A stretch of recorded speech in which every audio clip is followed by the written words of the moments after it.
British broadcasting corporation BBC के दफ्तर पर आयकर विभाग की छापेमारी की खबर ने हर किसी को हैरान कर दिया। हालांकि थोड़ी देर के बाद ही आयकर विभाग की तरफ से ये खबर सामने आई कि वो एक टीम के साथ सर्वे के लिए पहुंची है।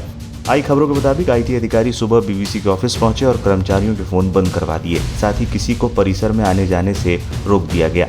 इसके बाद से ही सियासत भी तेज हो गई। आयकर की टीम की बीबीसी दफ्तर पहुंचने की खबर के बाहर आते ही सियासी गलियारों में हलचल तेज हो गई और मामले पर विपक्षी दलों ने केंद्र सरकार को घेरना शुरू कर दिया। इनकम टैक्स के छापे के बाद कांग्रेस ने इसे अघोषित आपातकाल बता दिया। कांग्रेस अध्यक्ष मल्लिकार्जुन खड़गे ने ट्वीट करते हुए लिखा, मोदी सरकार में प्रेस की आजादी पर बार बार हमला हुआ है। ये दुरुस्त रूप से महत्वपूर्ण आवाजों का गला घोटने के लिए किया जाता है। अगर संस्थानों का इस्तेमाल विपक्ष और मीडिया पर हमला करने के लिए किया जाता है तो कोई भी लोकतंत्र जीवित नहीं रह सकता। लोग इसका विरोध करेंगे। तेलंगाना के मुख्यमंत्री के चंद्रशेखर राव ने भी ट्वीट करते हुए लिखा, मोदी का बीबीसी को तोहफा। बीबीसी पर हुए आईटी रेड पर विपक्ष ने काफी तीखा हमला बोला है। दरअसल बीबीसी के दिल्ली और मुंबई दफ्तर पर मंगलवार को इनकम टैक्स के छापे पड़े। लंदन स्थित बीबीसी के दफ्तर को छापेमारी की कार्रवाई की जानकारी भी दे दी गई है। उधर विपक्ष ने इस कार्रवाई को बीबीसी के गुजरात दंगों पर बनी डॉक्यूमेंट्री से जोड़ दिया है। अटल बिहारी वाजपेयी और अडवाणी जी से लेकर के श्री नरेंद्र मोदी तक इस एजेंसी की प्रशंसा कर चुके हैं। हमें बहुत आश्चर्य हुआ जब इसके प्रीमिसेस में आईटी के अधिकारी पहुंचे। आईटी के अधिकारियों को कहीं भी और किसी संस्थान में जाकर के जांच करने का अधिकार है। उनके इस अधिकार को हम चुनौती नहीं देते, लेकिन जो समय चुना गया है उस पर हमारी आपत्ति जरूर है।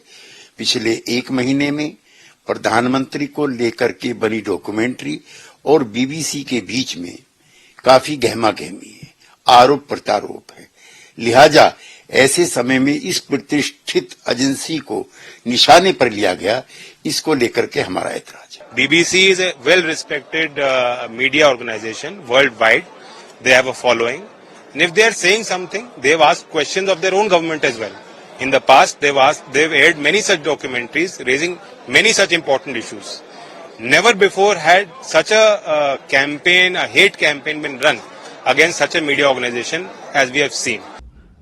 अभी तो बीबीसी की डॉक्यूमेंट्री पर सरकार ने पाबंदी लगाई थी, उसको बैन किया था, और अब डॉक्यूमेंट्री बनाने की सजा दी जा रही है। भारत सरकार ने पूरे देश और पूरी दुनिया को यह मैसेज दे दिया है कि जो भी भारत सरकार और प्रधानमंत्री के खिलाफ बोलेगा उसके खिलाफ सख्त कार्रवाई की जाएगी। इसी का नतीजा है कि बीबीसी पर यह इनकम टैक्स के छापे पड़ रहे हैं। We are just wondering if Hindenburg also has an office in India. Now, poor guys, if they don't have an office in India, will the income tax guys be sent to wherever they are? What kind of a government are they running? What is the kind of image they want in the world?